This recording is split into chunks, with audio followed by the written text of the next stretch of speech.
ब्रजभूषण जी और पंडित जी ने जब से अपना गीता ज्ञान ब्लॉग लिखना शुरू किया है, उनके ऊपर दोहरी जिम्मेदारी आ गई है। अभी तक वो सिर्फ अपने मन के सुकून के लिए गीता पढ़ते और समझते थे।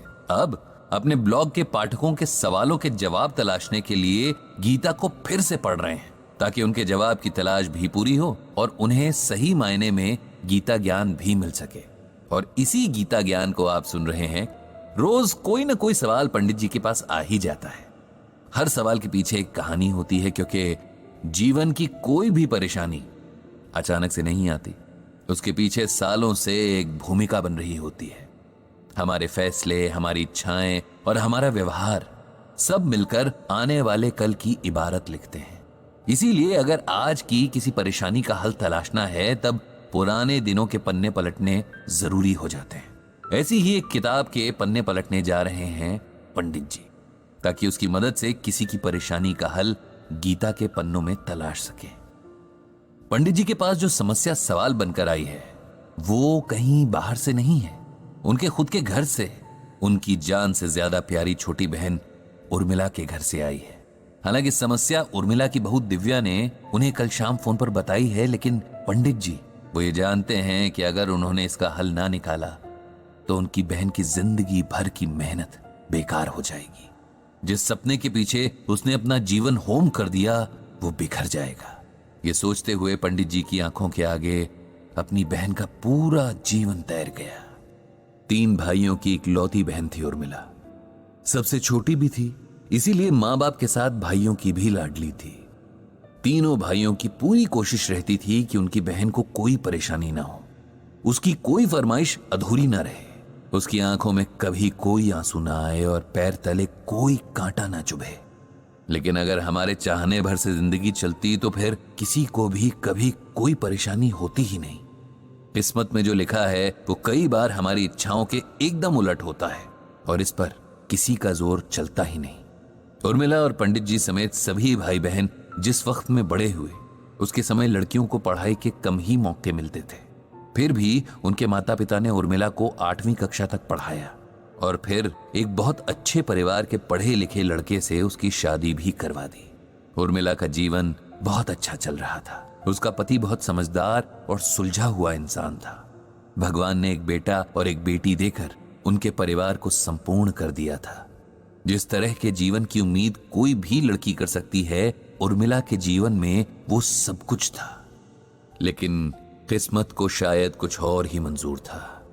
एक शाम ऑफिस से घर लौटते हुए उर्मिला के पति की रोड एक्सीडेंट में मौत हो गई। एक हंसता खेलता परिवार जैसे अचानक से दुखों के पहाड़ के नीचे आ गया। उर्मिला खुद इस सदमे से उबर नहीं पा रही थी, तो बच्चों को क्या संभालती।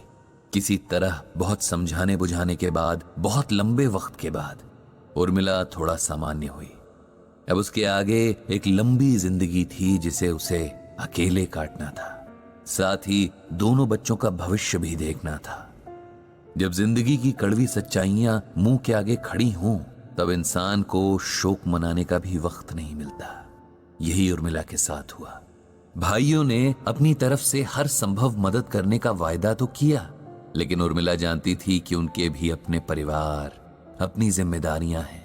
आखिर कब तक वो लोग उसका और उसके बच्चों का बोझ उठाएंगे। उसे खुद ही कुछ करना होगा। वो ज्यादा पढ़ी लिखी तो थी नहीं, इसीलिए कहीं अच्छी नौकरी उसे मिल नहीं सकती थी और इसीलिए उसने सिलाई का काम करने की ठानी। ब्रजभूषण जी से वो तीनों भाइयों में सबसे ज्यादा करीब थी, इसीलिए उसने इस बारे में उन्हीं से सलाह मांगी। भाई को बहन का फैसला सही लगा, सो उन्होंने उर्मिला का पूरा साथ देने का वायदा किया। ब्रजभूषण जी ने उर्मिला को सिलाई का डिप्लोमा करवा दिया। धीरे धीरे घर पर ही उर्मिला को सिलाई का काम मिलने लगा। मेहनती तो थी ही, साथ ही अच्छे नेचर की भी थी, इसीलिए काम लगातार बढ़ता गया। जब काम बढ़ता गया, तब उर्मिला ने अपने आस पड़ोस की महिलाओं को सिलाई सिखाकर काम देने का फैसला किया। इस तरह कुछ ही सालों में उसका अच्छा बड़ा सिलाई केंद्र बन गया था, जिसमें उसकी तरह की कई जरूरतमंद महिलाएं काम करती थीं और एक रिस्पेक्टफुल जिंदगी जी रही थीं। उर्मिला के दोनों बच्चे भी होनहार निकले। दोनों ने खूब पढ़ाई की और अच्छी नौकरियां पाई। उन दोनों ने उर्मिला से एक फैक्ट्री खोलने को कहा ताकि और ज्यादा महिलाओं को रोजगार मिल सके। इन सब में पूरी तैयारी और मदद उसके दोनों बच्चों के साथ ब्रजभूषण जी ने भी की। जिस दिन फैक्ट्री का उद्घाटन था उस दिन ब्रजभूषण जी अपनी बहन के प्रति बेहद गर्व का अनुभव कर रहे थे। उनकी बहन ने अपनी विपरीत परिस्थितियों को खुद पर हावी नहीं होने दिया था और अपने साथ जाने कितनी महिलाओं को संकट से उबार लिया था। बेटी और बेटे की शादियां करके उर्मिला ने अब उनके प्रति अपने दायित्व पूरे कर लिए थे। उनकी बहू दिव्या ने मैनेजमेंट की पढ़ाई की थी और अब वो अपनी सास के साथ फैक्ट्री संभाल रही थी। सब ठीक चल रहा था, लेकिन एक दिन उर्मिला बाथरूम में फिसल कर गिर गई और उसकी कमर में बहुत बड़ी चोट लगी, जिसकी वजह से डॉक्टर ने उसे पूरे 6 महीने के बेड रेस्ट के लिए कहा। 6 महीने में हालत सुधरने के बजाय बिगड़ती चली गई और उर्मिला तमाम इलाज के बावजूद बिस्तर से लग गई। अब घर और फैक्ट्री की सारी जिम्मेदारी दिव्या पर आ गई। उसने कोशिश तो पूरी की, लेकिन उर्मिला के फैक्ट्री न जाने से वहां के कर्मचारियों के बीच कई तरह की समस्याएं आने लगी। काम से ज्यादा काम चोरी होने लगी, अनुशासन खत्म होने लगा, जिससे काम पर फर्क पड़ता और कारोबार पर बुरा असर होने लगा। इसी समस्या से परेशान होकर दिव्या ने पंडित जी को फोन किया था। वो जानती थी कि उनके पास कोई ना कोई हल जरूर होगा, कोई अच्छी एडवाइस तो वो जरूर देंगे। पंडित जी ने उसकी तमाम शिकायतें सुनी कि फैक्ट्री में काम करने वाली महिलाएं देर से काम पर आती हैं, काम चोरी करती हैं, वगैरह वगैरह।